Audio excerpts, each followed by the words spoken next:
So update na tayo amigo sa huli na tayo amigo. Ayan amigo, ibigay natin yan maya tamban. So yan huli natin amigo, kalahati pa rin sa color natin yung huli natin ngayon. So karamihan amigo, ayan o, pasa. Yan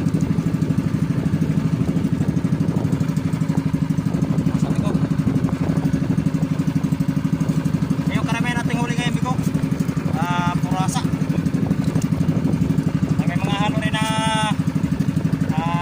kalapato.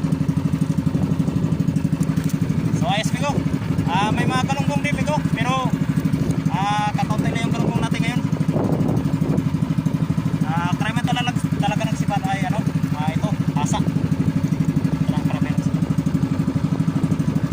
So yung ganitong klaseng isda amigo, pag ito ang lumabas, sigurado amigo, madali lang ipunin at maganda kasi ito sumibat sa kaskas. Pag maraming daraw yung kaskas, yung ano, yung buya. Yan. Ayos amigo.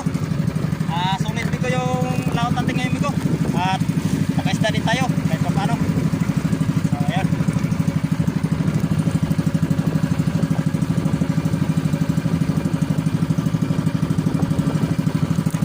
So ayos. May pagbinta na naman tayo mamayang hapon.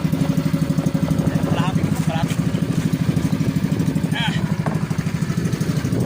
So yan pala amigo, dito tayo ngayon naglaot sa may Kapitunan. Yung losa, sa may losa kanina walang sibat, kaya iniwanan natin nung kanina. Kaya yun, napadpad tayo dito sa looban sa may Kapitunan. Yan lugar na yun amigo. Yan. So puntay na lang ngayon amigo at kalmada yung dagat, hindi kagaya kahapon na malakas. So ayos. So amigo, at magandang hapon nga pala sa ating mga subscribers dyan at sa ating mga viewers at pati na rin sa ating